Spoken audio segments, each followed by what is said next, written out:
government to the same single standard, the Constitution. Which generally means, in the first 5 minutes or so, all those who associate themselves as Democrats who hate me, and then maybe in the next 10 minutes of the show, all those who associate themselves as a Republican hate me. Because you see, we really are principle over personality.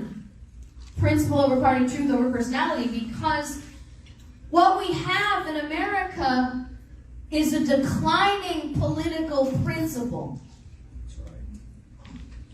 And if we're going to improve our situation for future generations, we're really going to have to take better accountability over the people that we elect to represent us in office.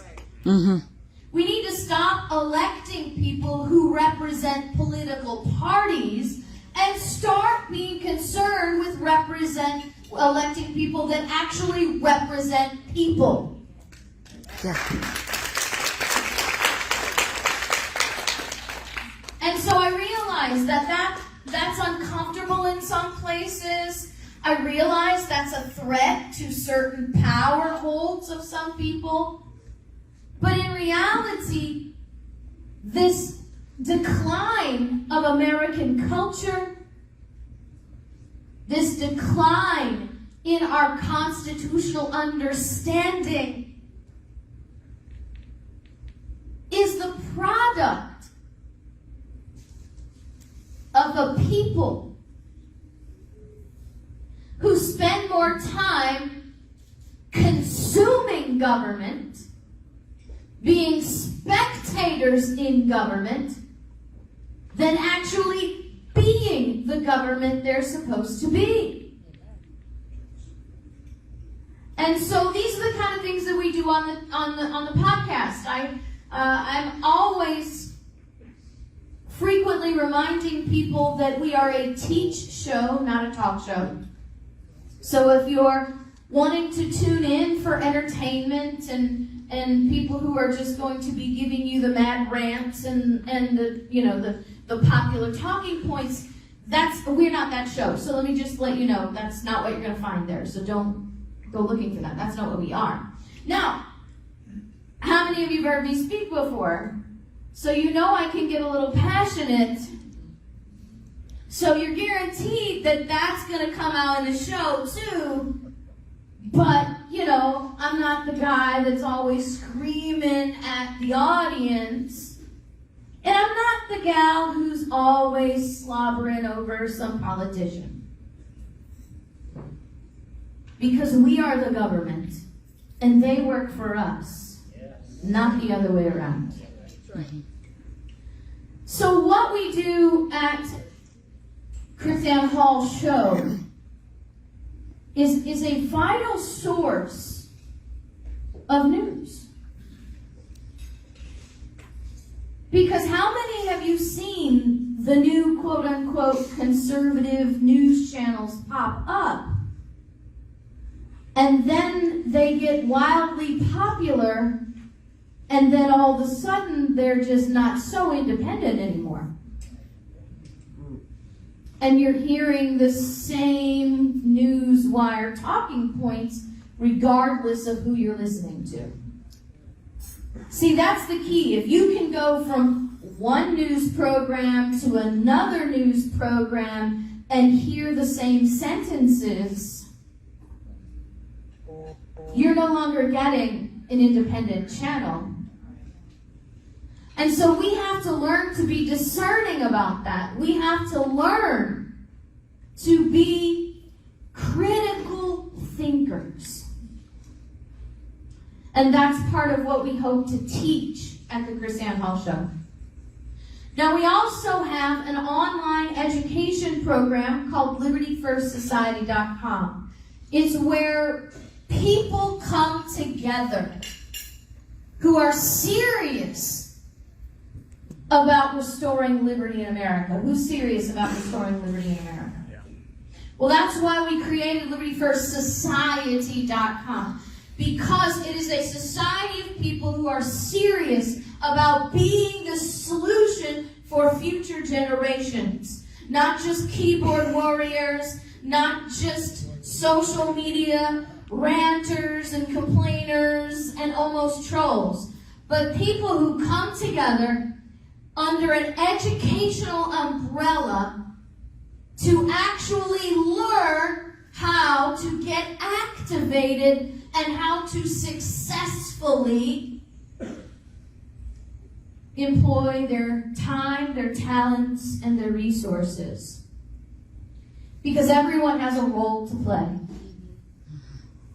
No matter how old you are or how young you are, everyone has a role to play.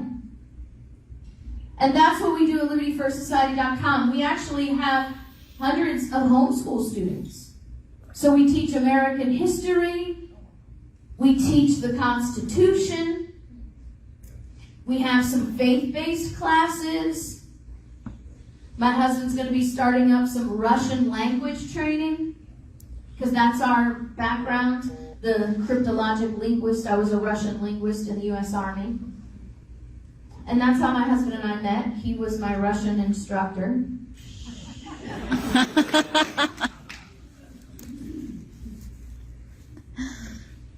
So the education that you get at Liberty First Society is so simple, and you're going to see a little bit of that tonight. Is so simple that 6th graders grasp it. I mean, not just get it, but grasp it. And yet there's so much depth and so much detail that the serious scholar learns as well. We have groups on law school campuses of Liberty First Society students because I have law students who realize that they're not learning in law school the truth about the Constitution. Wow, yeah, that's true. And as a student of Liberty First Society, they also know that we haven't been teaching the truth about the Constitution in law schools since 1833.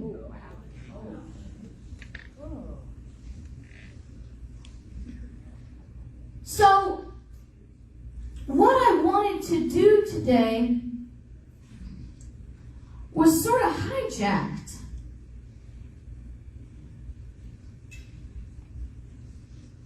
We're going to be teaching tomorrow at the church. I'm going to be teaching tomorrow at the church. Remind me where and when that is. Church of the Word, tomorrow at 4 p.m. And we're going to take a solution-based objective there.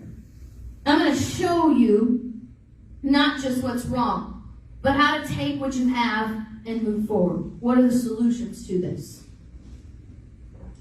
And I guess I should just to give you a little spoiler. There are no magic incantations. It's not a red pill, blue pill thing. And it's not something that you should expect is going to happen overnight. It's taken us over 170 years to reach the level where we have an administration that boldly speaks the words of Marxism, communism, and oppression. 176 years to get there. Now, that can be overwhelming and kind of depressing and be like, hey, KrisAnne, why do I even try? If you're telling me it took 176 years to get here, I don't have 176 years to get back. But if not now, then when?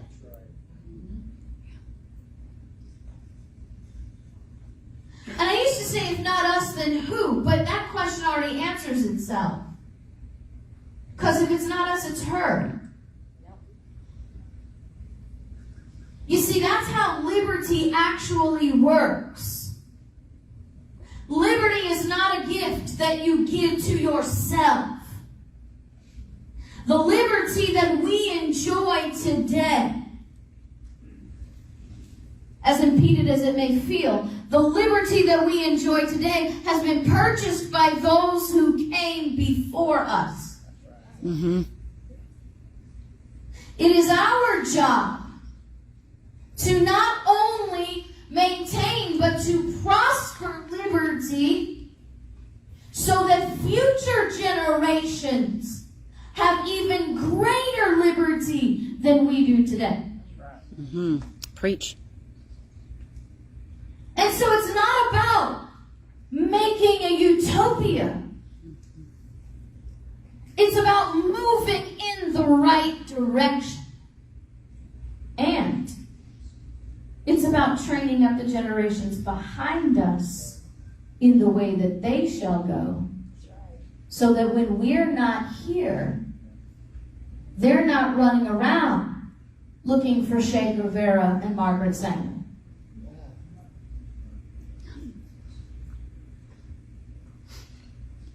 So there is enormous responsibility that falls upon us. And our founders felt it. Samuel Adams said this way, when we tamely suffer a lawless attack upon our liberty, when we tamely suffer it, when we just allow this attack on our liberty to keep going, without pushing back, without saying anything, without getting active, without resisting, when we tamely suffer a lawless attack upon our liberty, we encourage it. We encourage the attack on liberty by saying and doing little. And Samuel Adams said, it's a serious consideration that should weigh heavy upon our hearts. That ages and millions yet unborn will be the miserable sharers of our experience. What we do, what we don't do, has eternal ramifications. It's got to be more than about your job. That's right. It's got to be more than about your mortgage. It's got to be more than about being able to go to the grocery store. It's got to be bigger than us.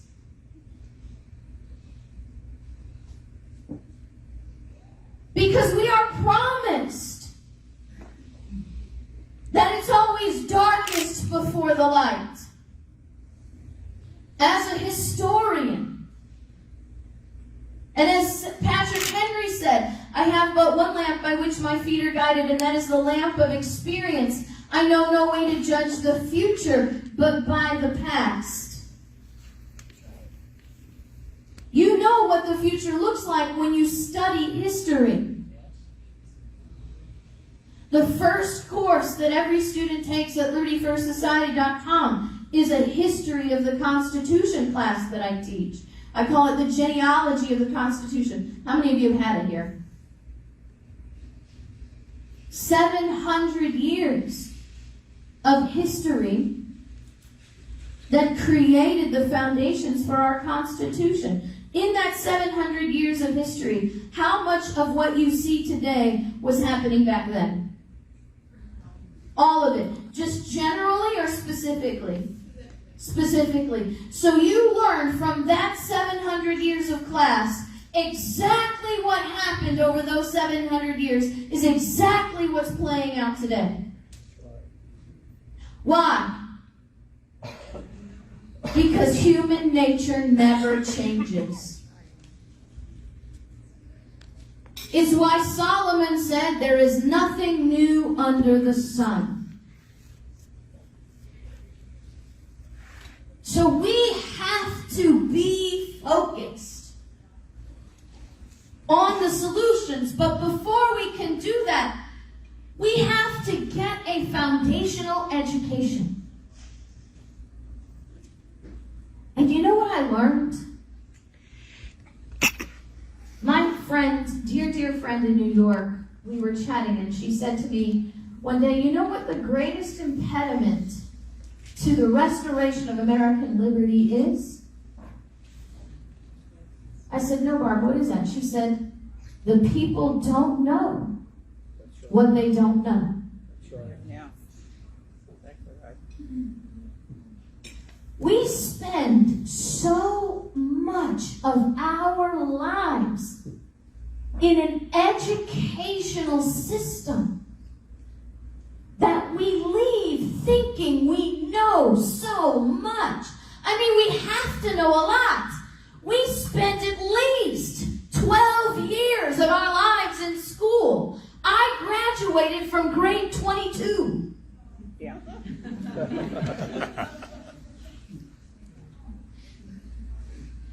So we have this idea that we know so much, and yet do we? Do we? No. So I started off doing this for my classes. Everybody ready for a pop quiz?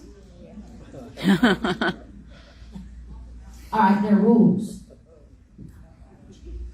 No cheating. No peeking in your pocket constitutions. No searching on the internet.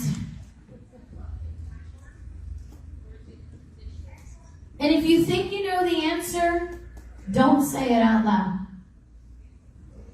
I don't even want you to lip sync the answer, because I don't want your neighbor cheating off you, because you may not know what you don't know. Just saying. So those of you who've heard me teach before, the first quiz question should be an easy one. This is my giveaway, if you've heard me teach before. There are 5 liberties in the First Amendment. To yourself, not out loud. Don't even lip sync. Name all 5 liberties of the First Amendment. Now, when I visit a group for the first time, and I've noticed this over 12 years, and since I've been asking this question now for 12 years, and for 7 of those years, I taught on average 260 classes a year in over 22 states every single year. So I had a broad sampling.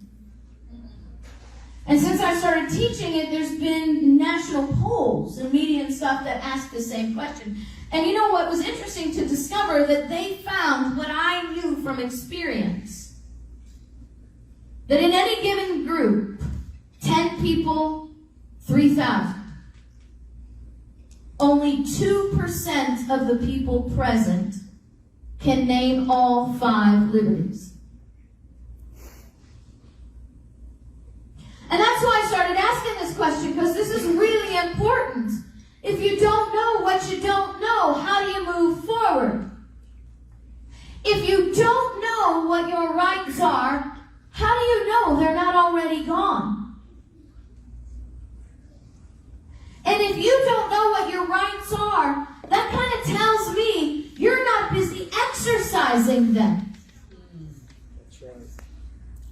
Because really, the only defense that you have is knowing and exercising your rights. How can you defend what you cannot define? And then here's how this impacts us even further. Think about this. Every single person you elect to office, state, local, federal, all take an oath. I do solemnly swear I will support and defend the Constitution of the United States, and if they're state and local, they make an oath to the Constitution of your state. Are you really vetting their qualification for that job if you don't even know what the Constitution says? I mean, are you sick and tired of electing people that say one thing and then get to office and do something completely different? and they give a good speech, and maybe they can quote a founder, but when it comes time to voting, they vote against your rights? Well, there's a saying, if you do the same thing over and over again expecting different results, that's the definition of insanity. So maybe we need to change the way we vet the people that we vote for. Maybe the first question out of our mouth shouldn't be, what party are you affiliated with? Mm-hmm. The first question out of our mouth ought to be, tell me the 5 liberties of the First Amendment. If they're running for state or local office, tell me in which article, section, and section is freedom of religion in the Missouri Constitution.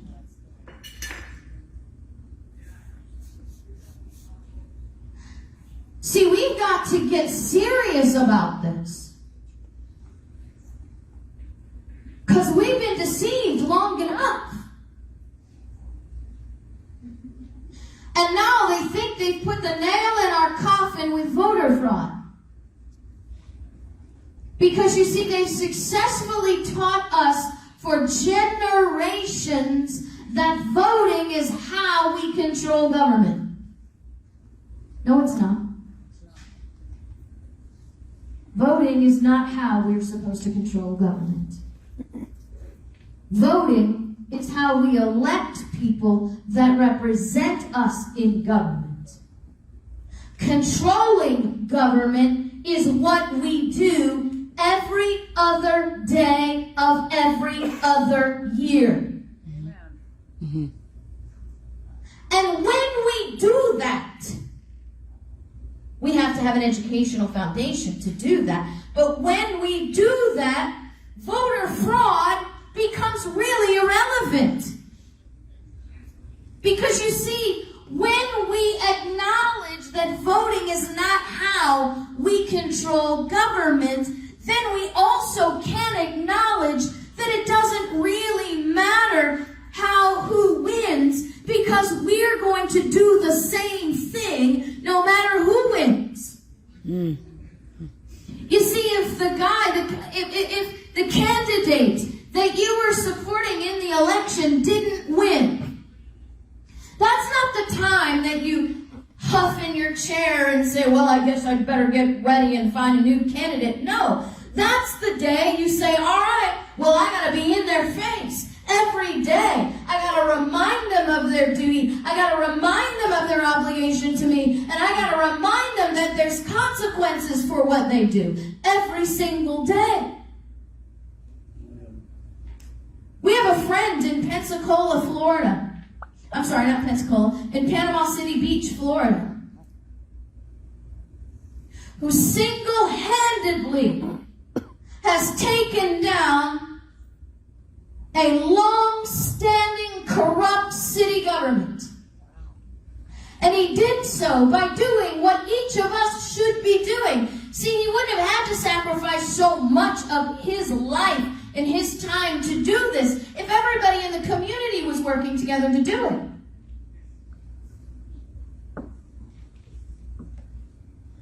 But he started off by always going to the meetings and always asking questions and recording them and holding them accountable and publishing what they really said. He actually got 2 of them to resign because they told them, I can't do this anymore. This guy makes me hate going to work every day. That's our job. That is our job. That when they're not securing our rights, they ought to feel miserable every day they wake up to go to work. That's our job. And if the candidate that you supported won, that's not where you go, oh, thank you, Jesus, now I can go on vacation. No. The exact same thing has to happen every day, in their face, accountability every day, because you know you have all endorsed a candidate that got into office and then went the wrong way. Because there was no accountability. No one at the reins. That's our job.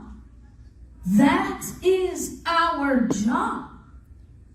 And we got to get reconnected with our job description. But we got to get educated first.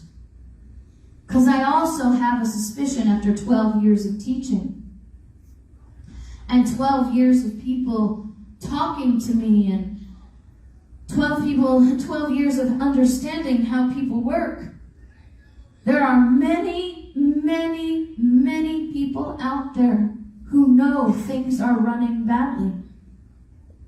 There are many, many, many people out there who know the government is doing wrong things.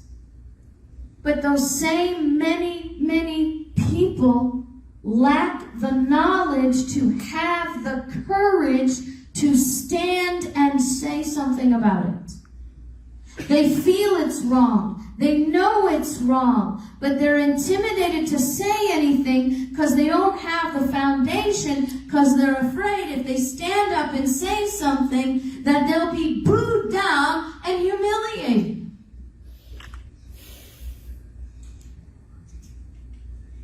And that might happen. I mean, it's happened to me. But can I tell you, that's been my greatest learning points? We need a boldness and a courage back in the American people. Mm-hmm. Yes. But Samuel Adams said this: no people will tamely surrender their liberties nor be easily subdued when knowledge is diffused and virtue is preserved. You see, knowledge and courage, they go together. He said, on the contrary, when the people become universally ignorant and debauched in their manners, they will sink underneath their own weight without the aid of foreign invaders. Can we admit that we've lost more liberty at our own hand in the last 3 years than we have in foreign invaders in 250? Yes. Well, Samuel Adams just gave you the formula as to why it happened. But he also gave you the formula on how to fix it. Mm-hmm. Freedom of religion, freedom of speech, freedom of press, the right to peaceably assemble, and the right to petition the government for a redress of grievances. You have to know your rights to defend them.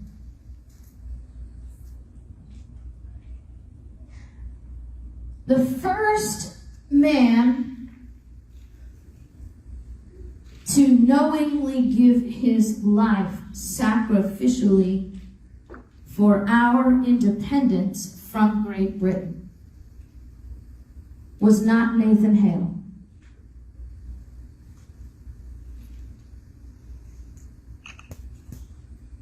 The first man to knowingly sacrificially give his life in the face of government overreach, in a boldness standing up for his community, was a man named Crispus Attucks. Oh, yes. Mm-hmm. Crispus Attucks was a freed slave who had become a whaler for the merchant marines. His ship was docked at the Boston port when he heard an alarm go off on his ship. He ran up deck to put out the fire, only to find out that there was no fire, but that his own government had picked up arms against his own people in the town. There's a very, very interesting history here. On Liberty First Society, my husband teaches the whole history of this. It's fascinating. Crispus Attucks ran back below deck, got 55 of his shipmates, came out and confronted the redcoats. We don't need, nor do we want your protection. We have no threat of foreign invasion. You're the only threat in our land. We are no longer going to feed you. We're no longer going to house you. And you need to stop begging for our jobs. You need to go back to England. We don't need you, and we don't want you. That's a boldness. by a free black man prior to the Emancipation Proclamation.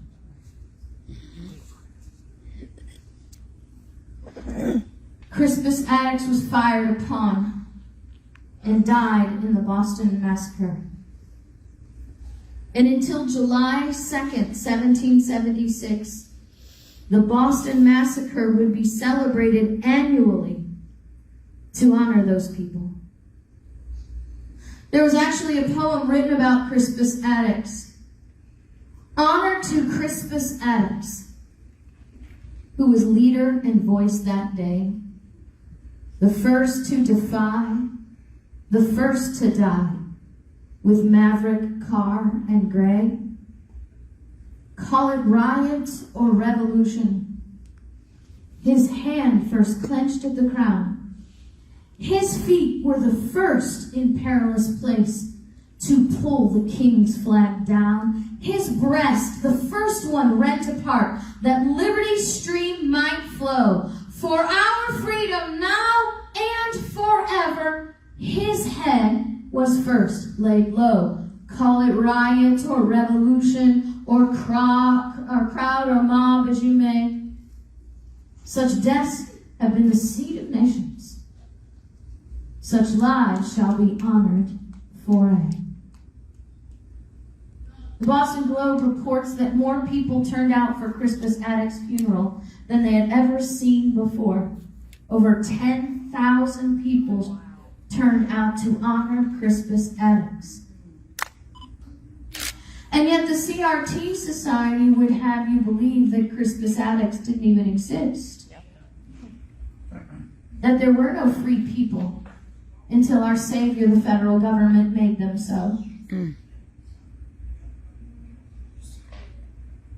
You see, at Liberty First Society, we actually teach the history of our independence. And you will learn that our Independence Day is not actually July 4th. Our Independence Day is July 2nd, 1776. Because it was July 2nd, 1776, that our Continental Congress signed the Lee Resolution legally making us independent from Great Britain. July 4th was simply the day we published and declared it to the world. Just read the Declaration of Independence. That's what it says. We solemnly publish and declare. John Adams wrote a letter to his wife Abigail on July 3rd that said, July 2nd will be an epic day in America where we will celebrate our independence forever. And July 2nd in America was considered Independence Day until 1868, when the federal government decreed that the 4th of July would be Independence Day.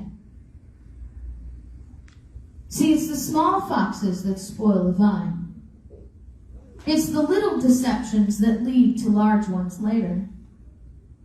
So if the federal government can declare our Independence Day to be July 4th, why shouldn't they also be authorized to declare our Independence Day to be June 19th? You see, when you detach the event from the holiday from the actual event, then it has no meaning. And you have no idea why we actually celebrate it when we actually celebrate it. And so since the federal government is the author of our Independence Day, then they should be able to change it, right? And that makes sense when you understand it, because you see, why wouldn't the federal government want to move Independence Day to June 19th? After all, that's the day the federal government made people free. See, July 2nd, the people declared themselves free. Yeah. That's good. June 19th teaches we need a federal government to be free. Yeah. The first American woman playwright. She wrote Shakespearean-style plays in the form of satire to poke fun at the British government and encourage the liberty movement. The first American woman historian. She wrote a 3-volume set called The Rise, Progress, and Termination of the American Revolution, and she said, I have to write this history because I lived it.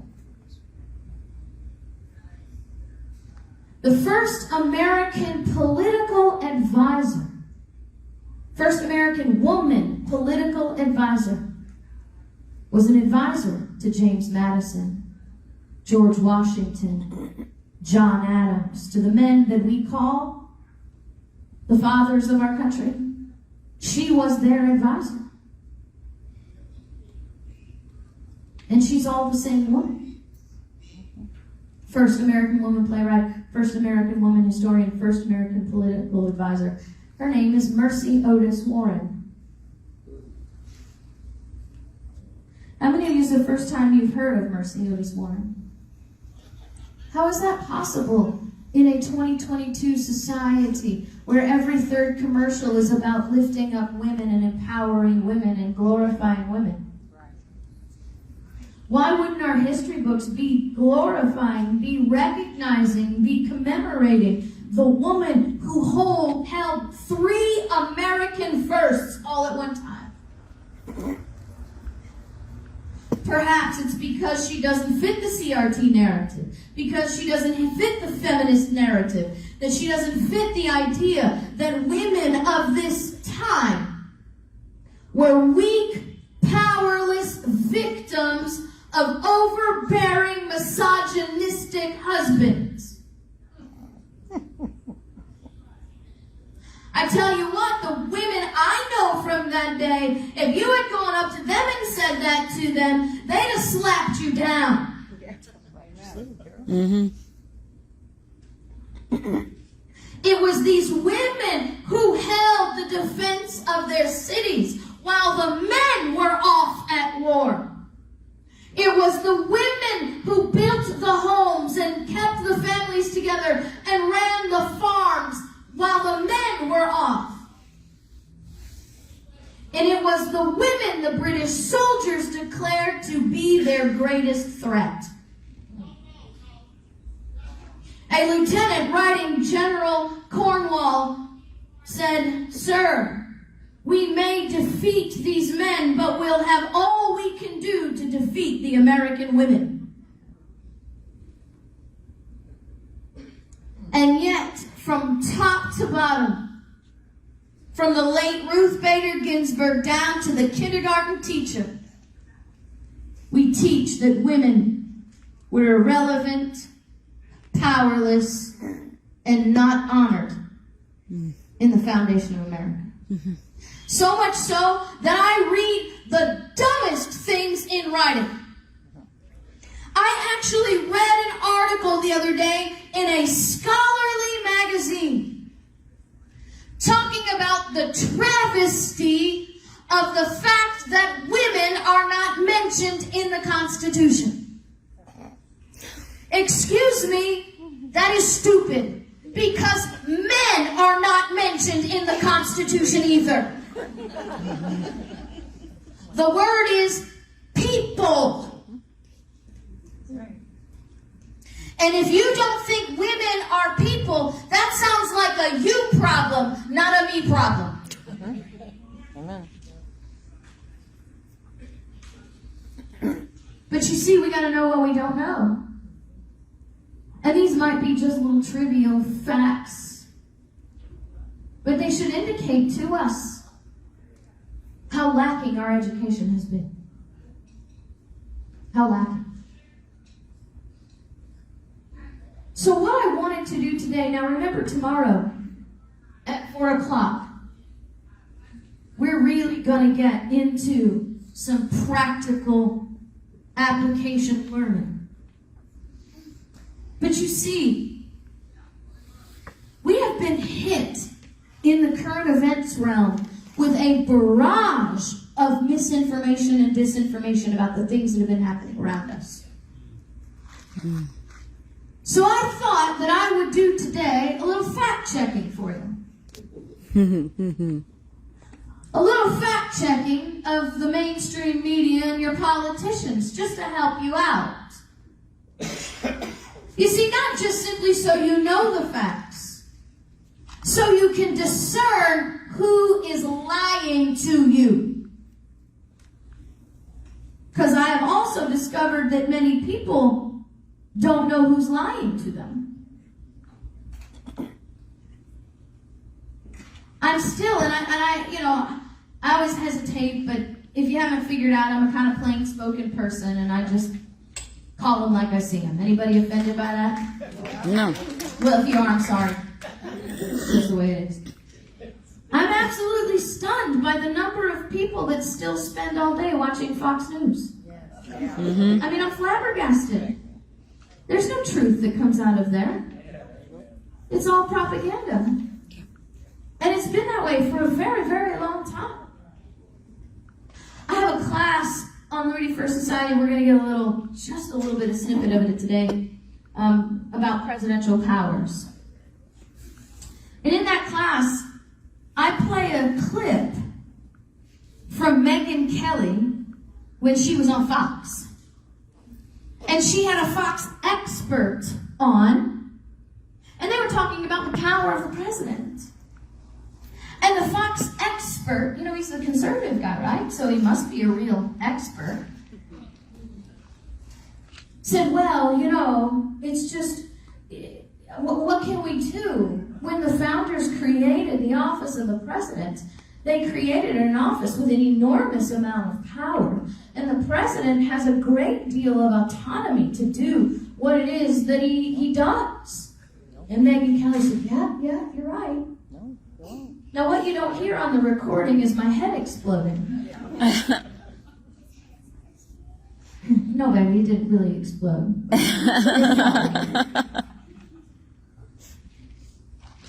But you see, how many people believed that when they heard it? How many people have you heard repeat that? Well, the president has a large, he really has a great deal of power. And there's a lot of autonomy in the hands of the president to do what he does. So it's been a long time. So we're going to talk about 3 constitutional issues today. The president's authority to make foreign agreements, which deals with the Constitution and treaties, because is Biden preparing to give sovereignty of the U.S. to the who? The World Health Organization. Not Horton, who? But the World Health Organization, right? Because, shockingly, there was a lot of confusion about that. Even amongst the professors, which are the most ignorant group there are out there. I don't know. Mm-hmm. My husband has the saying, you got to go to college to get that stupid. The New York Conceal and Carry Permit Law. What did SCOTUS actually do? SCOTUS. Let me just go ahead and just in case you don't know. SCOTUS is an abbreviation for Supreme Court of the United States. SCOTUS. That's a little shorthand, SCOTUS. Well, CNN reported that the Supreme Court expands gun rights with the nation divided. Is that what Well, the third constitutional issue, Supreme Court overturns Roe v. Wade, and what does that really mean?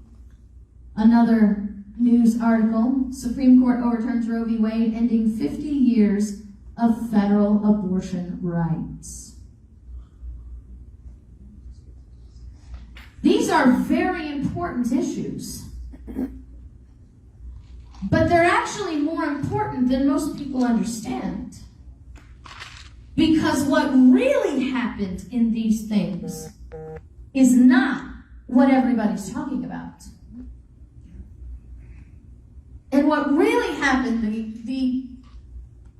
the real vital kernels of what happened are what's going to make an impact on the future. Not to mention the lies that are being told that are impacting the culture and the future. So we're going to start with just a little background. A very, very short background, because we've got to lay a foundation, and I can't assume everybody here knows. And if you know, just count it as, repetition is the key to better understanding. So this is James Wilson, and James Wilson was a member of the Continental Congress, and he was involved in the ratification debates, the writing and the ratifying of the Constitution. And he was a delegate from the state of Pennsylvania. And this is a very important thing that he said. He said, the power of the Constitution predominates. Anything, therefore, that shall be enacted by Congress contrary thereto will not have the force of law. You see, the Constitution is the standard. That's why I told you on my podcast, the Constitution is the standard. And anything that they do in Washington, D.C., that is inconsistent with the Constitution or contrary to the Constitution doesn't have the force of law. Those aren't my words. Those are the words of a guy who actually wrote the document. Really, the only relevant opinion in the whole discussion. So what binds you to something that has no force of law? Do you have to obey something that has no force of law? No. What makes us obey things that have no force of law? Fear. Ignorance, and addiction to comfort. We're so complacent and compliant in our comfort, so pacified in our prosperity, so lazy in our luxury, that we are afraid to stand because we don't want to lose what makes us comfortable. Which is why Thomas Jefferson wrote in the Declaration of Independence that people will tend to suffer evil while evil is sufferable, and that it takes a long train of abuses for people to come to their senses. So why has it taken us to get to the degree of communism that we have today before the people are standing up and getting involved? When we started 12 years ago, in Obama, and people were beginning to learn. And then things sort of sloughed off a little bit. And then it wanes and waxes. And then Donald Trump became president. And the constitutional educators, the people who do what I do, we all called it the Trump slump. Because all of a sudden we had a presidential savior, so there was no reason for anybody to do anything else. Nobody wanted to study the Constitution anymore. Nobody wanted to learn about their rights. Nobody wanted to do what they wanted. Nobody wanted to get involved. Why should I? Donald Trump's going to fix everything. Got complacent. Got pacified. And that's the only way this administration can actually be. That is the only way an administration like this gets to be in power. When we comply. Because you see, compliance is consent.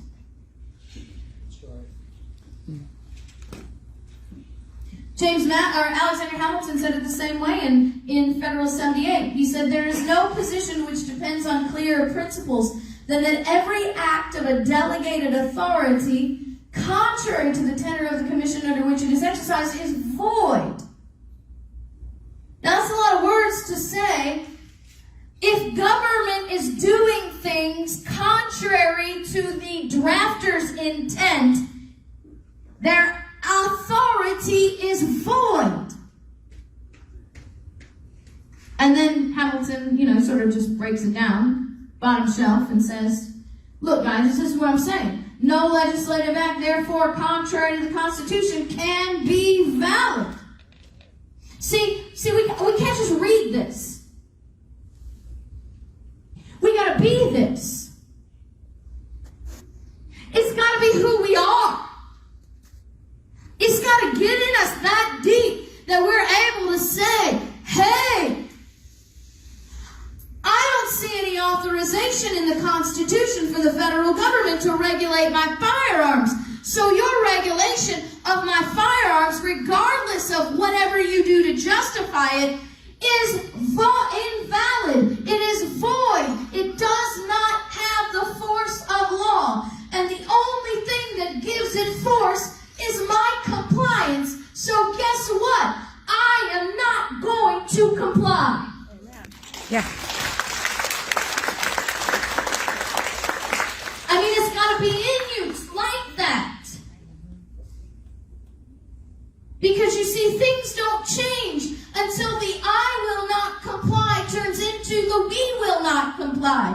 But the we will not comply will never come until the people settle in themselves the knowledge and the courage to say me first. I won't. I will not validate an invalid authority with my compliance. And I will not, remember what Samuel Adams said? Encourage the invalid authority to inflict oppression on my children and grandchildren. Because that's what we do with compliance. We encourage the invalid authority to inflict oppression on our children and grandchildren in a day and a time when they yet cannot fight for themselves. See, this is the basic foundation. We've got to know this. The Constitution is the supreme law of the land.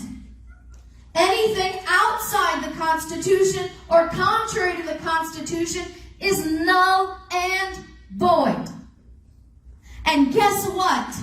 You have all you need to make that decision, to make that discernment. One of the greatest deceptions that has fallen, that has been taught to the American people, is that you are too dumb to understand the Constitution. We have been training generation after generation after generation of people into believing that they're too dumb to read and understand the Constitution and know when government is authorized and when they're not. We have been trained into that. We have been trained into believing that the Constitution is complicated and that it needs to be interpreted. The Constitution is not written in Mandarin Chinese. It does not need to be interpreted. It is a contract written in English that needs to be applied using the principles and practice of contract law, which is very simple. You do contract law every day. Most Americans don't realize it. You engage in contract law every single day. Yep. Anybody here study your Bible? Yep. You have all you need to do. You have all the wisdom you need to know how to read and understand how to apply your Constitution. And I'm not talking about divine intervention. I'm talking about tools. If you understand how to read your Bible and apply what you learn, those are the exact same tools you use to read the Constitution and understand how it's to be applied to government. It's a simple term called hermeneutics. Which is a big word that just simply means the people who wrote it hold the meaning to the document. And you don't get to make it up as you go along. And they know it. These people that deny it, they know it. They do. Because I've been in the panels with them, with the town halls, the panels, and the debates with them. I was invited by some students of the Federalist Society to a panel. They call it a debate. I don't like debates. I think debates are dumb. Because number one, I'm never going to change the mind of the person sitting next to me I'm debating. I'm not there to debate them. I'm there to teach the people in the audience. Amen. That's the benefit of a debate, is the education to the people. So I'm not there for them. I'm there for these people, right? So they brought me in to debate this law professor on the proper interpretation of the Constitution. And I was, of course, to represent original intent. Now, the other professor had a resume of all resumes. And I will just confess to you, when I did my little research on who she was, I was a little intimidated. She was a graduate of Harvard. She had attended Oxford University. She had taught at the Chicago College of Law. Now, in the legal field, right, that doesn't mean much to a lot of people, but in the legal field, that's like, you write your own ticket if you've got a resume like that. And so, I mean, I still knew what I know. It didn't change what I was going to say, change what I knew, or change the boldness of me. But I was just wondering, am I going to have a real formidable adversary here? No. No. Just, I mean, not to like blow the ending for you, but no. And so we're talking about this, and I'm not going to get into the details because it's just utterly ridiculous. And she was, she was supposed to be representing a living, breathing thing. And I love analogies, so I posed this to the audience. I said, the Constitution is a contract, and I realized that some philosophers, legal theologians, like to say that it's the contract theory, which is puzzling to me because the people who actually wrote the document called it a contract. And if the people who wrote it called it a contract, I don't know how you can now sort of reduce that to a theory, but that's what they do. And I said, okay, so let's take an understanding that the Constitution is a contract, and we have to use contract law to properly apply and understand what it means. Contract law's most basic principle is a term that we call the meeting of the minds. When you don't understand what a segment of what the contract says, or a term or phrase in the contract, you go to the point in the contract where the people sat down and had their agreement, the meeting of the minds. You don't run to the judge to make up a meaning. You go to the people who wrote the contract and ask them what they meant. Then inevitably you'll have some professor say, oh, well, it's just, we can't possibly know what they meant because, they're dead, and how do we ask them these questions? Well, silly person, they wrote reams and reams and reams at the time of the debate telling us what they meant. And in the 12 years that I have been actively engaged in these discussions and these debates, I have never, ever been presented with a question, not even the most clever, because everybody thinks they're clever, the most clever questions. I have never been presented with a question that the founders themselves didn't already ask and answer. Wow. And so I said to the audience, I said, but my colleague here wants you to believe that the Constitution doesn't mean what the people who wrote the contract wanted it to mean, but what we want it to mean today. So let me offer you this suggestion, because the dean of the law school was sitting in the audience. I said, let's now have a meeting between the dean and my colleague. And the dean, I'm going to invite the dean to say to my colleague, we need to talk about your contract, your employment contract. Now, it doesn't really matter what you thought we meant when we wrote the contract. It only means what I want it to mean now. Because after all, your employment contract is a living, breathing document. Is my colleague going to be okay with that? And that was the point in the whole thing where the dean of the law school went like this. And I knew it was over. That was like my mic drop moment. But you see, they know it.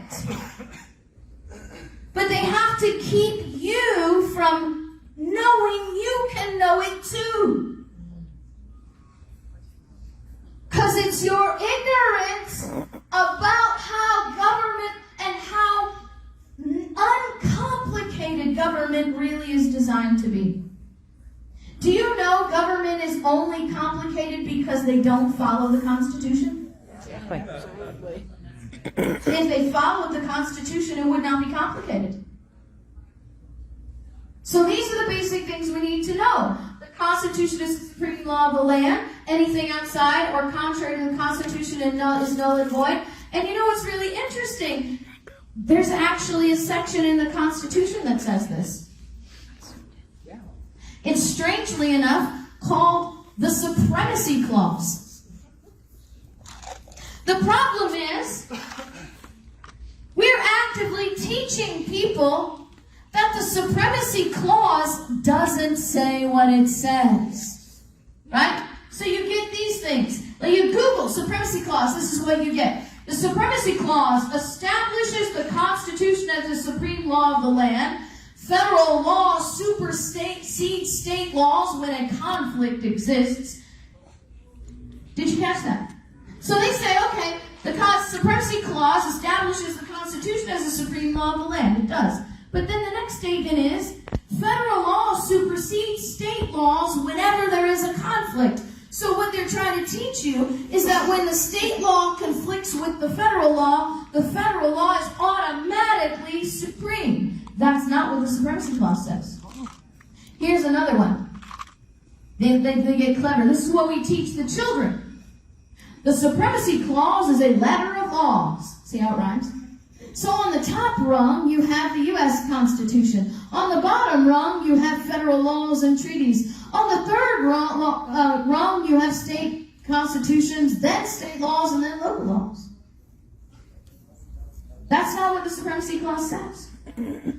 Check this. Supremacy Clause. It says, it says, the Supremacy Clause says this. It says that when a federal law and a state law disagree, the federal law overrides the state law. The Constitution and other federal laws are the supreme law of the land. 95% of America believes this is what it says because they've been booed away from this is the whole clause, guys. This is everything. There's nothing there in Chinese. There are no 50-cent, $5 words in there. There's not even any Latin phrases in there. The Constitution and the laws of the United States, which shall be made in pursuance thereof, shall be the supreme law of the land. You see, only federal laws that are made consistent with the Constitution get to be supreme. So if a state law and the federal law conflicts, and the federal law is inconsistent with the Constitution, the state law is supreme. Check this out. All treaties made or which shall be made, past and present and future, all in one phrase. Under the authority of the United States, you're only allowed to make treaties regarding powers that have been delegated to you. If the power is not delegated, you have no authority to treaty it. It is right there. Now watch. This is the best part, guys. I know that was really good. How many of you thought that was really, really good? Right? It gets better. Watch this. Because this is what I have lost the ability to warp my brain into believing and explaining the supremacy clause the way they do. So you'll just have to suffer with me as I teach you the truth. Is that okay? All right. So the Constitution and the laws of the United States which shall be made in pursuance thereof, and all treaties, past, present, or future, made under the authority of the United States shall be the supreme law of the land. So if a treaty is exercising an authority that's not delegated, guess what? It doesn't get to be the supreme law of the land. Now watch. So, Constitution, laws made consistent with the Constitution, treaties made under the authority of the federal government are the supreme law of the land, and the judges in every state shall be bound thereby. Okay? Now there's a little grammatical tool that we can use by simply inserting a negative to help us understand how this works, right? Laws of the United States which shall not be made in pursuance thereof, and all treaties which shall be made not under the authority of the United States shall not be the supreme law of the land, and the states shall not be bound thereby.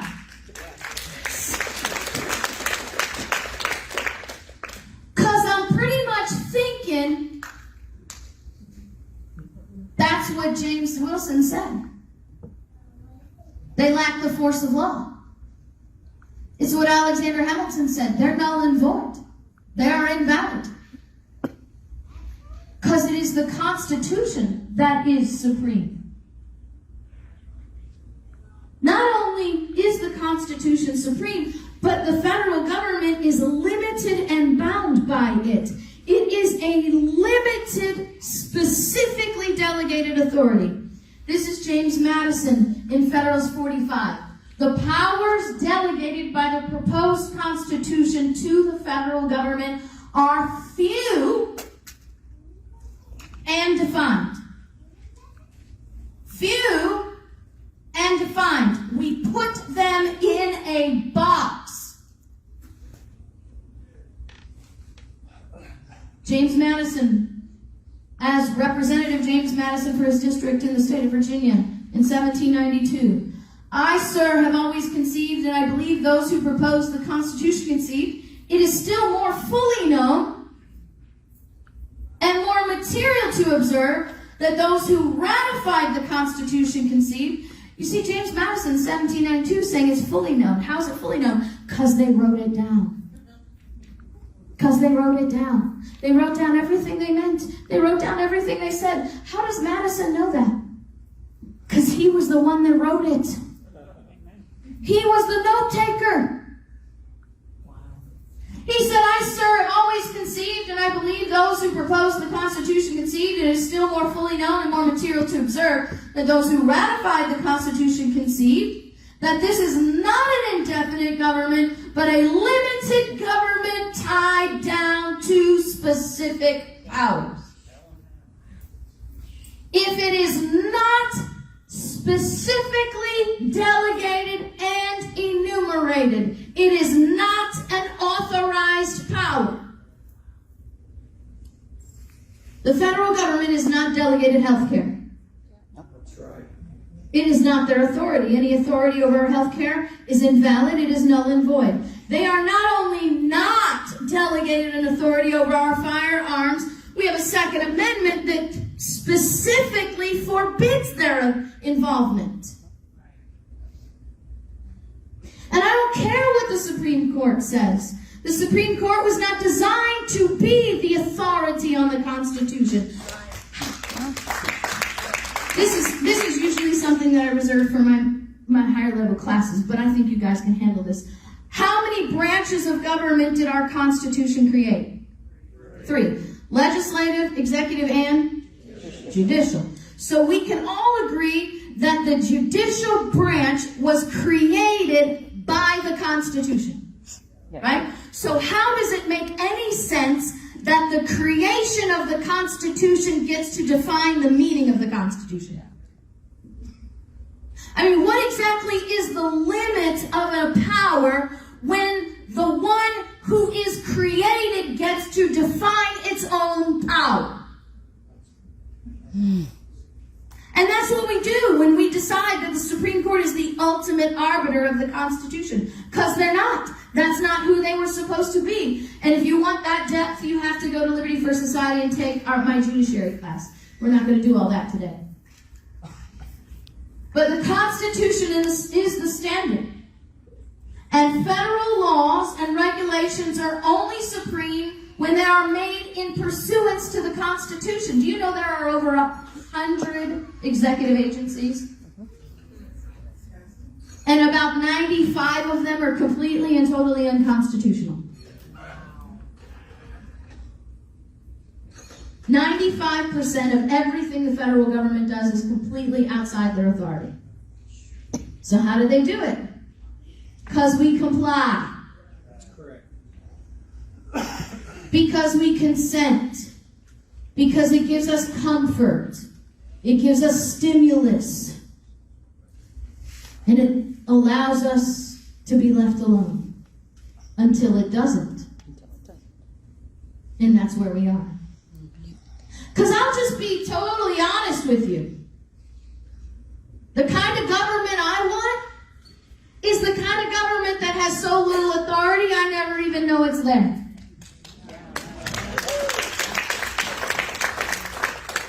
I don't need any more government than that. The only purpose I have for government, as written in our Declaration of Independence, is to secure my rights. When my ability is imperfect to secure my own rights, then I need society to come link arms with me and help me secure my rights. That's the purpose of government. That's the only purpose of government. It is not government's authority to regulate your rights, to define your rights, or to even limit them. And I don't care, sorry, new shoes. I don't care what the Supreme Court says. Federal laws and regulations must be consistent with delegated authority. Treaties are only supreme when made under the authority of the Constitution. Only supreme when they're treatying things the federal government already has authority. And the authority of the United States is specifically delegated and enumerated. Alexander Hamilton writes in Federalist 83. This is one of those moments for me when I read this. Like, it's, for me, I don't know about you, for me it's always the most simple things that I'm like, duh, right? Those moments. Is what he says. An affirmative grant of special powers would be absurd as well as useless if a general authority was intended. Why in heaven's name did we spend all that time and all that energy specifically listing in Article 1, Section 8, the authority of Congress, if what we really meant is that Congress could do whatever they wanted to do as they were making it up and they went along? What is the purpose of telling the president what he can do if we really meant for him to have all the power he wanted to do whatever he wanted to do? What was the purpose of excluding jurisdiction from the federal courts if we really meant, whenever that felt good, they could kick in and help us out? Mm-hmm. You see, a specific list of authority is absurd if you don't actually mean it. So Biden preparing to give sovereignty of the U.S. to the who? Well, guess what? The president doesn't have that authority. That's right. See, this is Article 2 of the Constitution.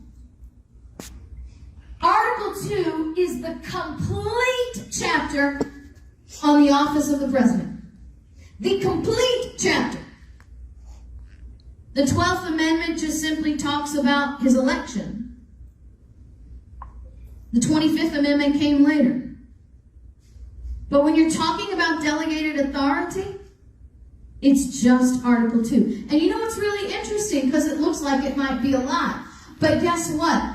The whole 2/3 of Article 2 is describing the president. You don't get into the powers until you get into Article 2, Section 2, Clauses 1, 2, and 3, and Article 2, Section 3. You know what's amazing is that the President of the United States has practically no autonomy at all. The only things the President of the United States constitutionally can do by himself is to offer reprieves and pardons for federal crimes. Only federal crimes. And to give the State of the Union address, and to call an emergency session of Congress if they're in recess. Those are the only three things the President can do all by himself. Wow. Everything else the President has authority to do, he must do in concert with either the entire Congress or just the Senate. He doesn't need to do anything by himself. And that was on purpose. Those don't affect people. Executive orders are issued as the CEO to give directive to the agents of the executive branch. People are saying, oh, you don't believe in executive orders. Well, George Washington wrote executive orders. Number one, I never said I didn't believe in executive orders. Number two, yes, George Washington did write executive orders. But executive orders have a very limited purpose. It's a memorandum of instruction from the CEO to their employees, and that's it. That's right. That's the sum and total of an executive order authority. And any authority that reaches outside the executive branch from an executive order is null and void. Period. Here's another one. The President of the United States is not the Commander-in-Chief of the military. All the time. The President of the United States is only the Commander-in-Chief of the military when Congress calls them into service. When there is a formal declaration of war, then the President gets to be the Commander-in-Chief. Anybody know the last time there was a declaration of war? World War II. World War II. The War Powers Act is a completely and totally unconstitutional legislative act. It is contrary to the Constitution. It is an attempt to amend the Constitution outside the amendment process, and it is null and void and has no legal authority. Yeah. But treaties, right? And what did Hamilton say? We made a list. Why in the world would we make a list if we thought that the president could do whatever they want? Do you know why they limited his power? So he wouldn't be a king. You do not want a president of the United States who can fix America. Absolutely. You should not be searching to elect a president of the United States that will fix America, because a president of the United States that will fix America is not a president, he is a king. And he has to do a lot of things he has no authority to do. Now watch this. Treaties. Article 2, Section 2, Clauses 2 and 3. The President shall have power, by and with the advice and consent of the Senate, to make treaties, provided 2/3 of the senators present concur. He has no autonomy. There is no such thing as a presidential deal. There is no such thing as an accord. The only authority in our president is to negotiate treaties that are approved by 2/3 of the Senate.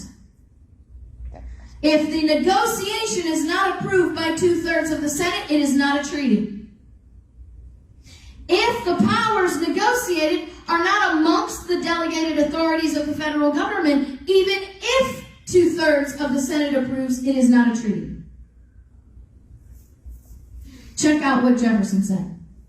I insisted that in giving to the President and Senate a power to make treaties, the Constitution meant to only authorize them to carry into effect by way of treaty any powers they might constitutionally exercise. So if constitutional authority doesn't exist for them to do it in the United States, they don't have authority to treaty it outside the United States. They don't have authority to legislate health care, to regulate health care in the United States. They don't have the authority to sign a world treaty regarding health care.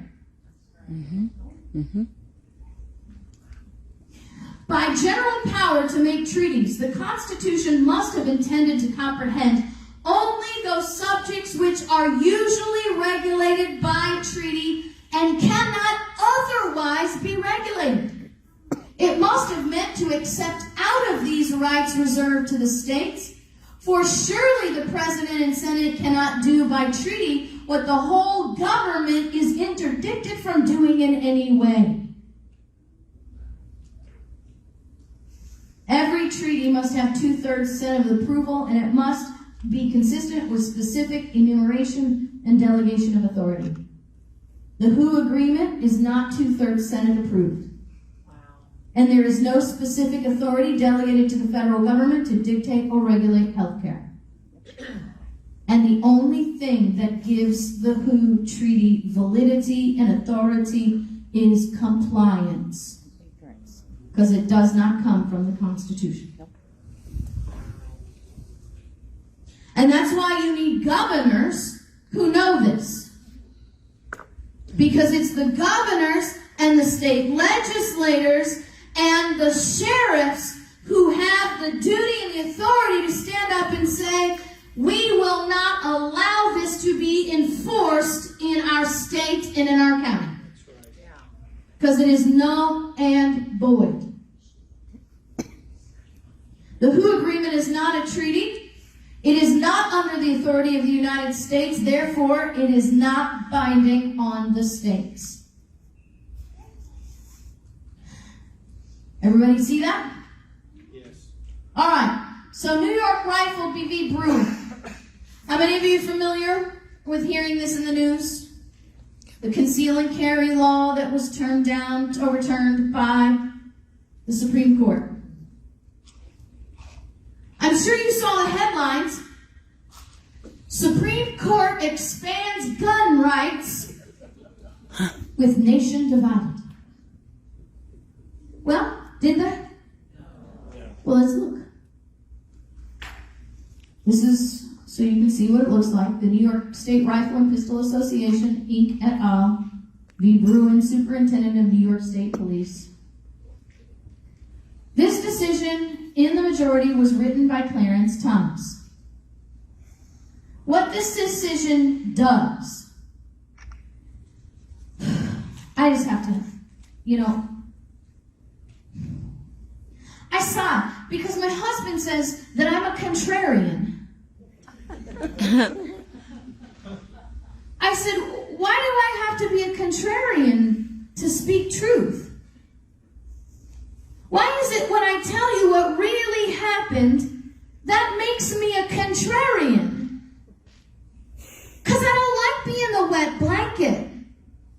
Because everybody's like, ooh, we got greater gun rights. Thank you, Supreme Court. What? That's not what happened, guys. And in reality, the exact opposite happens. Mm-hmm. You see, what this opinion does is reaffirms Heller v. D.C. as the standard for gun control. Not the Constitution, but the precedent of Heller v. D.C. That's the standard for gun control, Clarence Thomas says. Wow. He also writes that the government, whether state, federal, has the authority to regulate the ability to carry a gun with, quote, a justifiable need. So basically what they say, they have a legal term, it's called compelling governmental interest. And now they're starting to use this new sort of looser term, which is even twice as concerning, called justifiable need, right? So basically what that means is that the court believes that if the government can provide a good enough excuse, their need trumps your rights. I mean, that's what it says, and that's what this opinion says. The only thing that Clarence Thomas says is that New York went too far. We're going to limit the meaning of justifiable needs. This does not expand gun rights for the people. It does not create new limits on government regulations. As a matter of fact, it just establishes that the old ones are the standard. So there's no new limits, just the same old governments allowed to regulate your right to carry and your right to purchase because they have a really good need to do that.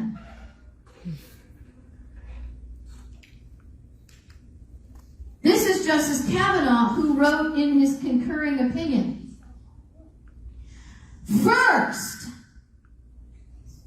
see, I know how this goes, right? I have read so many of these things. I know why they say what they say when they say it.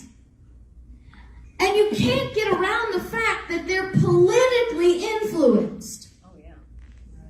I mean, they're human beings, okay? Human beings who are watching revolutionary anarchists hang outside their houses. See, I don't think, and this is not the contrarian part of me, this is the cynicist part of me. See, I don't think these guys were really motivated by our rights to overturn this law. I think they were more motivated by their experience in realizing, hey, people might need to have a gun when they leave their house, because look at what's sitting outside mine. So the irony is, the threats the liberals were making on the Supreme Court justices actually created this opinion that they hate so much. So in the politicization of the world and being human being, he wants you to know, not you, but the liberals. He's talking to the liberals here, guys. This opinion changes nothing. That's what he's telling you. This opinion changes nothing. We are not removing gun regulations. We are not outlawing gun regulations. We are not removing concealed carry permits. As a matter of fact, we're telling you we think they're okay. He says, first, the court's decision does not prohibit states from imposing licensing requirements for carrying a handgun for self-defense. See, they don't get the whole shall not be infringed part. In particular, the court's decision does not affect the existing licensing regimes known as shall issue regimes that are employed in 43 states. We're not ending gun control. We're actually telling you we believe it. Wow. Now, when you read this opinion, it's really very stunning. They actually go through the text of the Second Amendment. And they actually analyze the meaning of the words line by line by line until they get to shall not be infringed. And then they don't. They don't talk about what shall not means. They talk about what people means. They talk about what militia means. They talk about all the stuff about arms. What are arms? What does that mean? Well, the people in the Second Amendment are definitely the people, just like the people who are filing this case, so they have standing. And a militia is not government regulated. That's everybody. We know that's militia. And arms. Well, arms, we know what that means. That's what we use to defend ourselves. And, you know, we said in Miller v. U.S. that if the Army has it, then the people can have it. And that's the arms. That's what we call arms. But when they get to shall not be infringed, nothing. They don't talk about what does shall not mean. What is the definition of the word infringe? Why? Because if they spent 2 seconds on it, it would destroy their entire argument. Mm-hmm. Because they know. They intentionally avoid the only phrase that destroys their argument because they know what it means. Now, Now, here's the crazy part. Because when you read what they wrote and you understand what they mean, they're not even saying that New York's rule on permitting is bad. What they're saying is how they enforced it was bad. The rule's okay, just don't enforce it like you do. This is what he's saying. Unlike New York's may issue regime, those shall issue regimes do not grant open-ended discretion to licensing officials and do not require a showing of some special need apart from self-defense. So see, the Supreme Court does this quite often when they write their opinions. They actually send instructions to the government on how to rewrite their bill so it'll pass Supreme Court muster. So here's what you got to do. You can keep your law, New York. You just have to instruct your agents a little bit more clearly. So it's not arbitrary. So what the court actually said about gun regulations? The ability of the government to regulate your right to keep and bear arms is based on the government's justifiable need. And it's not New York's regulation of the right to carry that was bad. It was how they enforced it.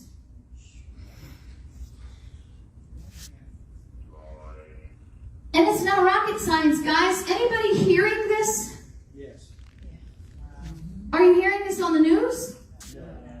Are you hearing this from the talking heads and the other podcasters? I don't get it. I don't understand. I don't understand. And I hate being that guy. But Patrick Henry said this, in his famous "Give me liberty or give me death" speech. He said, "I would rather know the worst and be prepared for it." And if you don't know the truth, how do you move forward? See, how many people do you know are out there applauding and praising the Supreme Court for making our gun rights stronger? That's not what they did. All right, our final thing. Supreme Court overturns Roe v. Wade, ending 50 years of federal abortion rights. Do you know what's fun about being a lawyer? Do you know what's fun about not only being a lawyer, but a lawyer who was first trained as a linguist? I understand how important words are. Do you notice that they say federal abortion rights and not constitutional abortion rights? Because they know. Because they know abortion was never included in the enumerated rights of the Constitution. See, they know. They know that it was a right invented by the federal government, not a right that naturally exists. How do you have a natural right to end the nature of life? That is an oxymoron. You don't get a natural right to end the nature of life. And that's what the Constitution recognizes. Not constitutional rights, but natural rights. When I refer to these things as constitutional rights, I'm speaking in the vernacular of the court. But in reality, there is no such thing as a constitutional right. You see, I'm a wordsmith. That's the tools, right? Dentists have drills and terrible things. I don't know. Sorry, guys, dentists out there. I don't know why that popped in my head, but every trade has their tools. In my trade, words are my tools. They're my art. They're my brushes. They're my color. They're everything.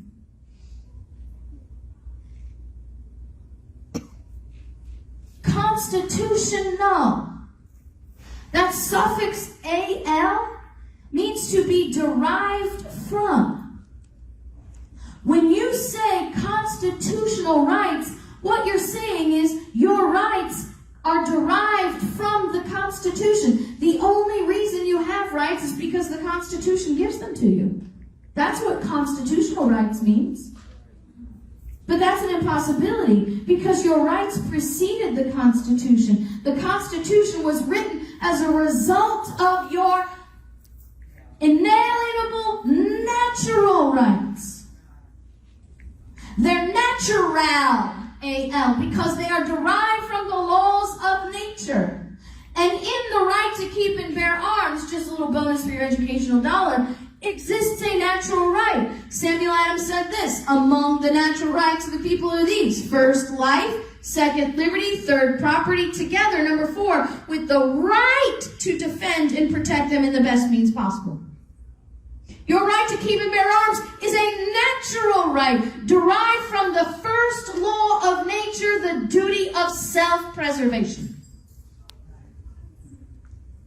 Everything that is enumerated in the Bill of Rights, everything that is included as a right through the 9th Amendment is based in nature and natural rights, not constitutional ones.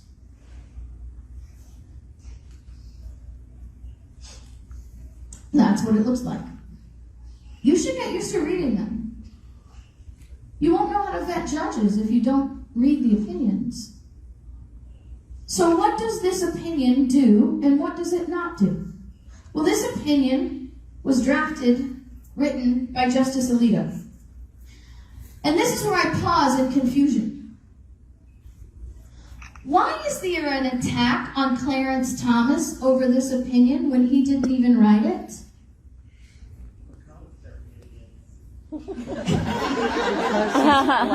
You know, that's really Occam's razor. When you remove all possibilities, the only thing that remains must be what's true, no matter how impossible it may be. Yeah, they're all just idiots.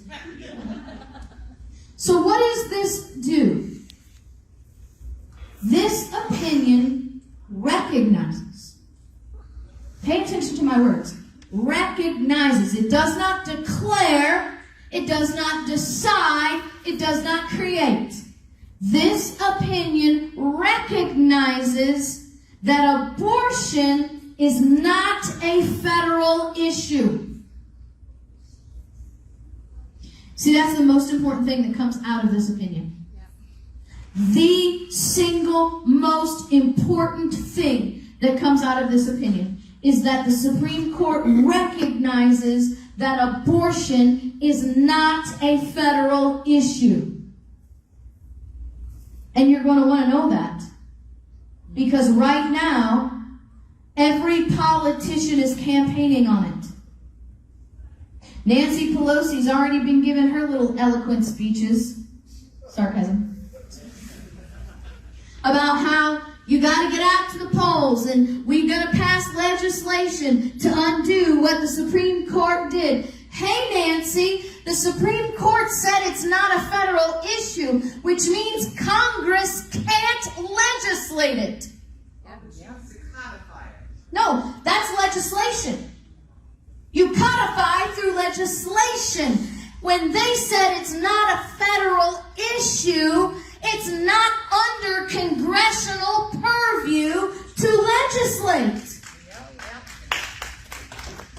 They signed and sealed that. That means if they do codify it, somebody will challenge it. It'll go to the Supreme Court. They'll use Dobbs and say, hey, it's not a federal issue. And since it's not a federal issue, Congress doesn't have authority over it. There you go. But you see, they're not going to codify it. They're not. It's all about promises and talks because midterms coming up, right? It's all about fuel to get people out to vote who they want to vote with. And I know this to be true. They will never codify it. They will never do anything to overturn this. You know why? Because I live in the state of Florida. Because I live in the state of Florida. And my state has a Republican governor, a Republican majority in the House, a Republican majority in the Senate. And for 12 years, we've been able to pass a heartbeat bill. We cannot do it in Florida. They will not do it in Florida.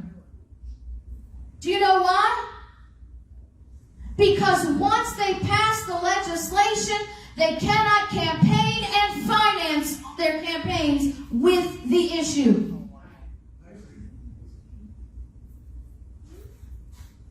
We have been fighting for over 12 years to get a simple heartbeat bill, and the Republican leadership will not even allow it to come to vote.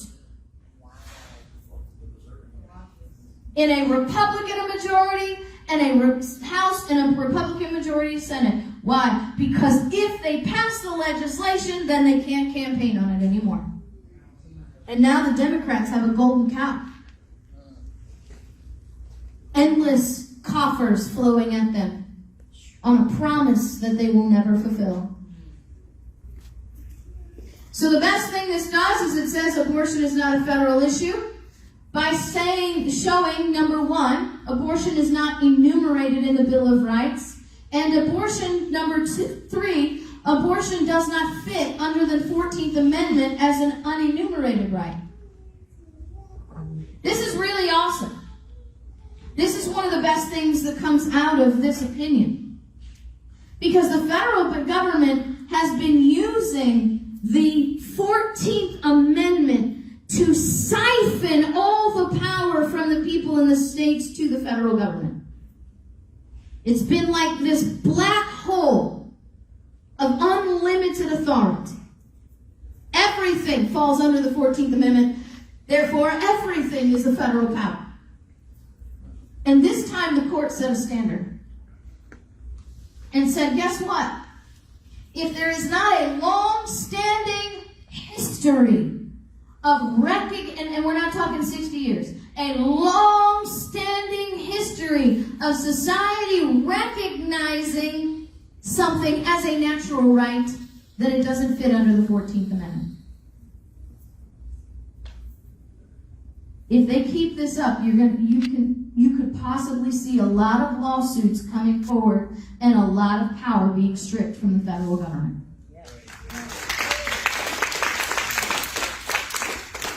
What this opinion does not do is outlaw abortion. This opinion actually changes nothing. It doesn't create new limits on government regulations of abortion. It does not return abortion to the states. That's probably one of those little pet peeve annoying figures on a chalkboard thing. The Supreme Court did not return abortion to the states. It never left. Abortion has always been a state issue, and the fact that we're having this conversation proves it. If it had never been a state issue, then the states would have never passed laws to challenge Roe. They didn't return it. They recognized that it's always been a state issue, and they messed up 60 years ago. Wow. And it doesn't grant states authority to do anything. That's another one of my pet peeves. I keep seeing pundits and headlines. Victory! The Supreme Court grants the states rights to go further with abortion. Oh, I really went hard in that. Ooh, boy, that got hard. Okay. No. Hey guys, the Supreme Court doesn't grant state powers. The states created the Supreme Court's powers. They flow that way, not the other way. The states created the constitutional contract, which created the federal government. The states are the creators of the Supreme Court. Every power the Supreme Court lawfully exercises is a delegation of power from the state. The Supreme Court does not grant state authority. The states grant the Supreme Court authority. Remember, an affirmative grant of special powers would be absurd as well as useless if a general authority was intended. There's the power of the Supreme Court. It's even less than the president. Wow. Less. Watch this. This is Article 3, Article 3, Section 1, Section 2, Clause 1. To all cases affecting, this is the jurisdiction of the federal courts and the Supreme Court. This is really, really important. To all cases affecting ambassadors, other public ministers and councils. To all cases of admiralty and maritime jurisdiction. To controversies to which the United States shall be a party. To controversies between two or more states. To controversies between a state and citizens of another state. To controversies between citizens of different states.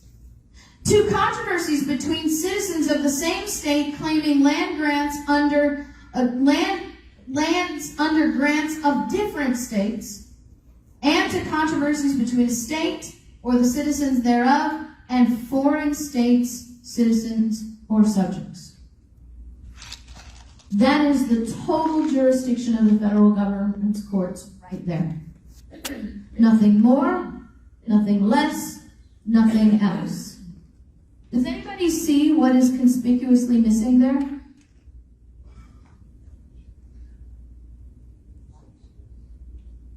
Controversies between people and their own states. The federal courts have no constitutional jurisdiction over legal issues between people in their own states or people and their state.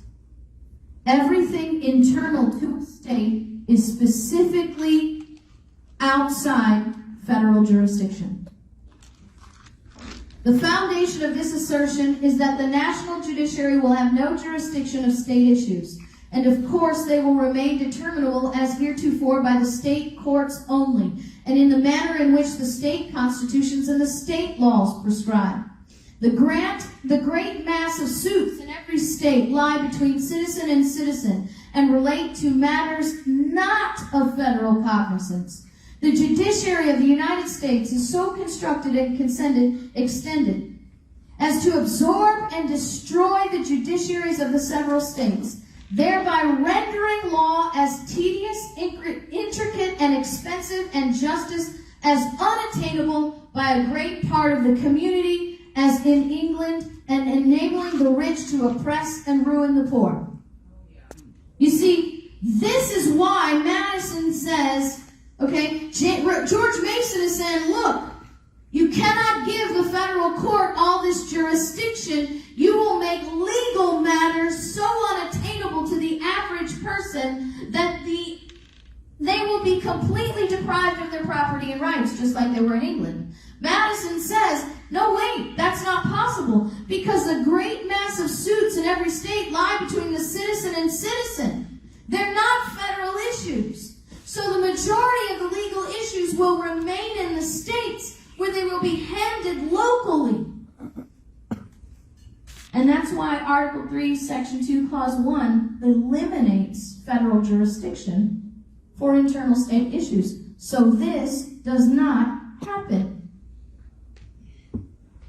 The irony is the liberals want to run around and say that they're there trying to protect the poor people.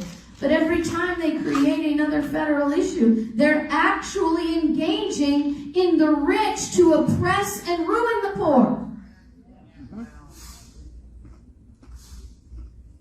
Roe v. Wade was never a federal issue because it was a matter between a person and their own state. A jurisdiction intentionally left to the states alone and purposely excluded from the federal government, and it was never a federal issue because it's not a right.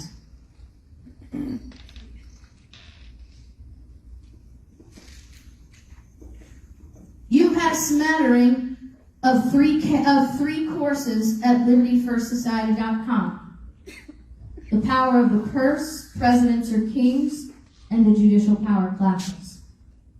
If you really want to get a grasp on this and understand what it is that's happening in the world today, you need to understand your Constitution. When you understand your Constitution, you are able to vet the information that you get as being truth or false. And more valuable than vetting the information is vetting the person giving it to you. See, if you're able to know that the person who's giving you information is giving you bad information, then you have to decide, is that person intentionally lying to you, or are they deceived as well? And if that person is in government, does it matter? No, it doesn't. Because at the end of the day, the result is exactly the same. It doesn't matter if they're lying or if they're ignorant, because at the end of the day, the result is exactly the same. They're trampling on your rights, and they're not doing their job. James Otis Jr. said, ignorance, malice, or folly. It makes no difference.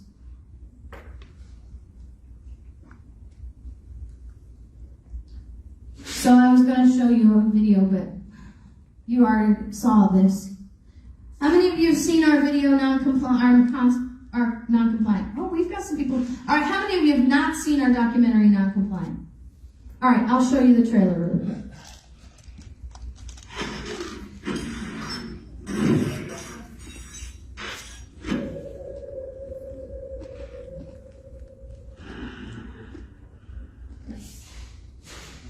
We hold these truths to be self-evident.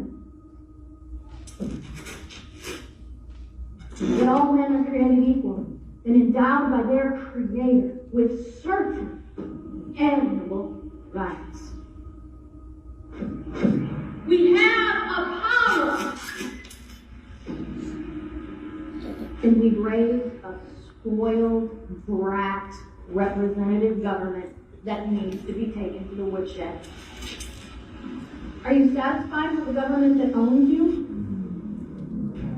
There are churches who refuse to allow us to use their facilities to teach. Unspoken or even sometimes spoken rule that religion and politics don't mix. You wouldn't dare speak out against the government or somehow resist. Christians have to be involved in politics. God commands it. Every turn of event through history hinged One person will stand up, upon a single person. and then everybody else will stand. A gym member, surrounded by a crowd of supporters, was placed in handcuffs. A Tampa Bay pastor has been arrested, sentenced to a week in She jail, also and tore up a cease and desist letter. We have a posterity waiting for us to say, we will not comply, so you will be free.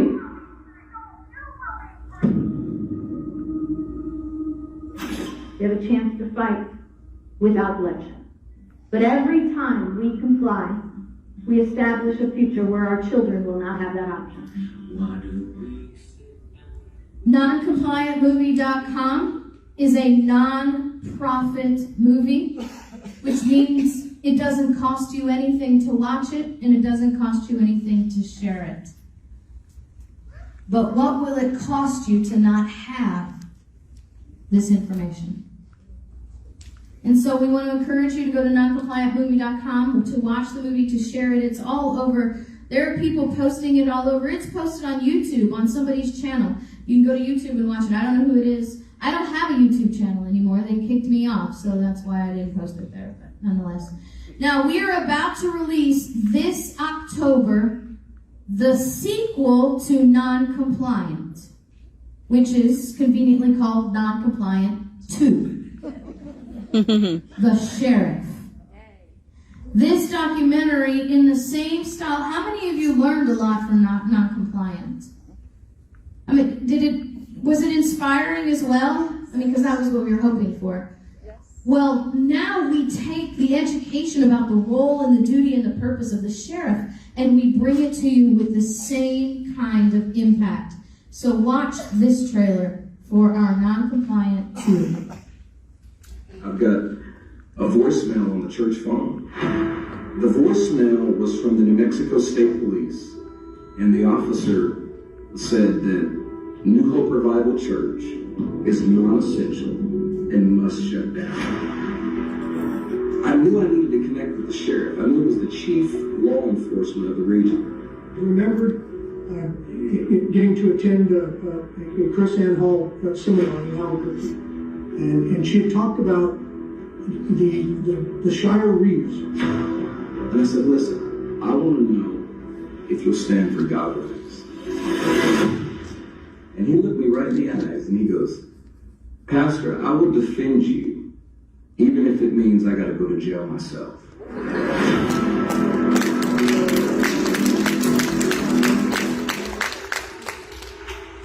Testimony after testimony, experience after experience, so you can see that there are men and women of courage who are standing in the gap right now as we speak, even though the media won't tell you, even though the politicians won't tell you, even though the sheriff's associations won't tell you. These men and women are fighting every day and putting everything on the line so you can keep your businesses open, so you can keep your jobs, so you don't have to get a jab, so you don't have to wear a mask, so you make decisions about your life, so you keep your property.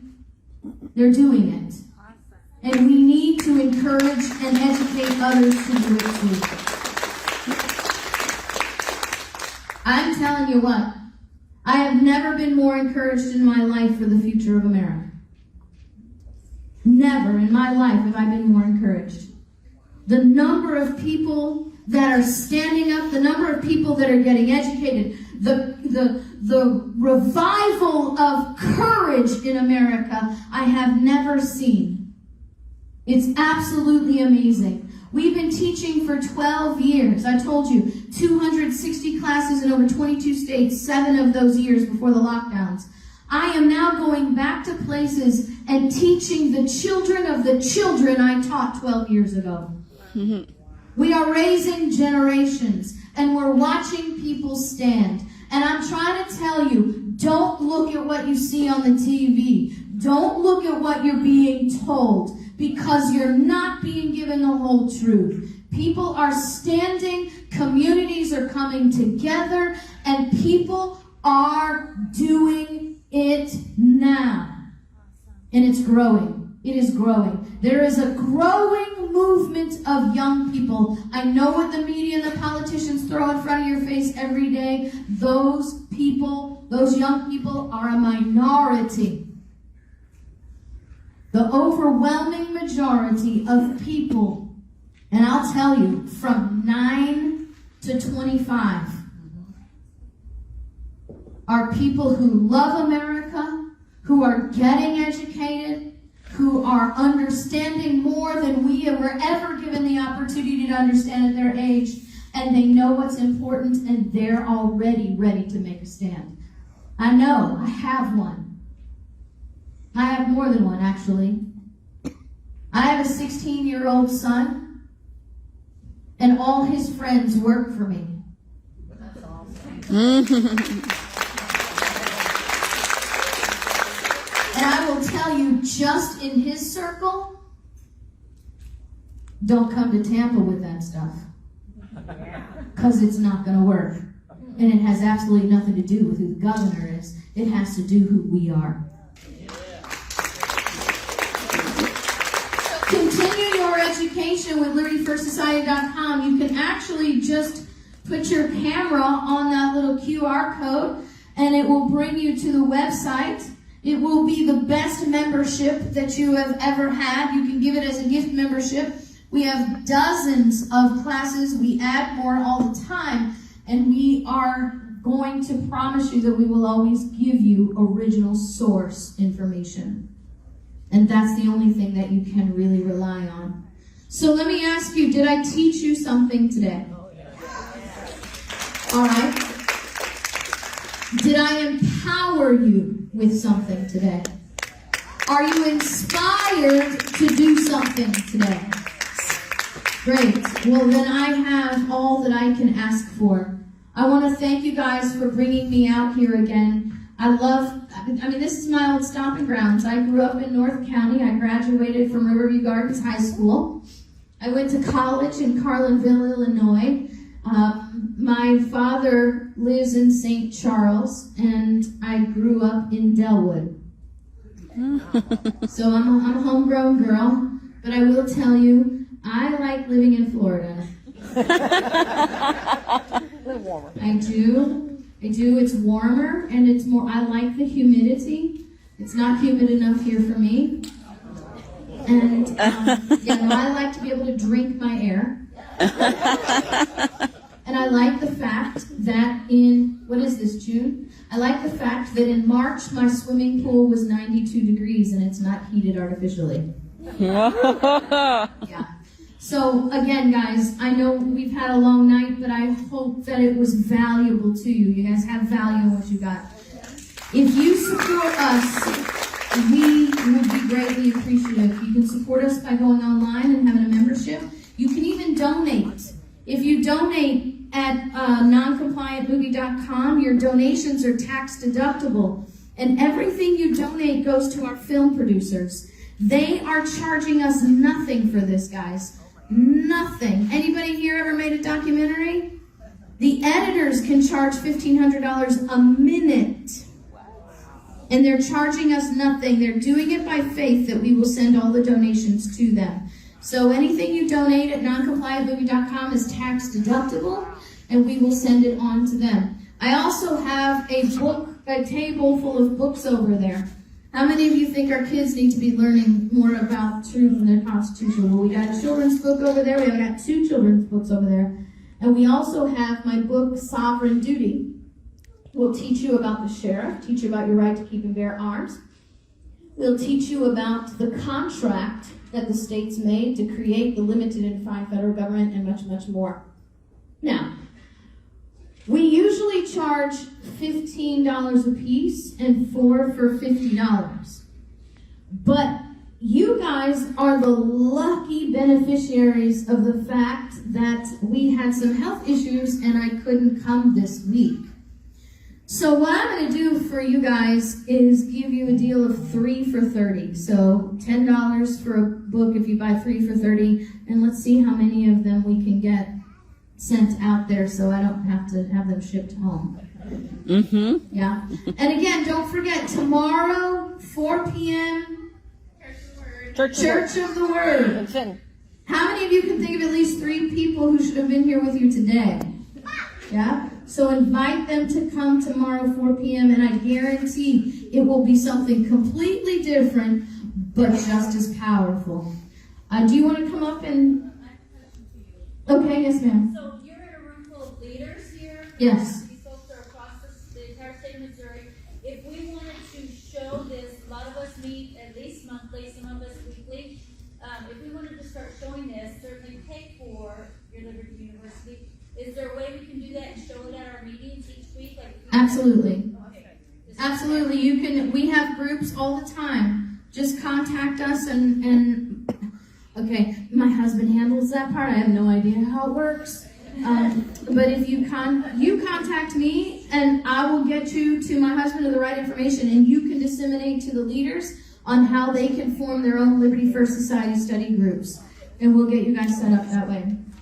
Okay? And then when you get the studying done, you can go and share it. Now these can be used as, I don't know, I'm trying to remember how Missouri homeschool law works. But we actually, the courses have downloadable PDFs. They have questions. Some of them have questions. We're working on testing to go along with them. So you can do as much or as little as you want to learn from these things. Do you want to come and dismiss or? So everybody, thank you so much. I hope you have a great weekend, and I hope that to see everybody tomorrow at Church of the Word. Did I get that right? Thank you.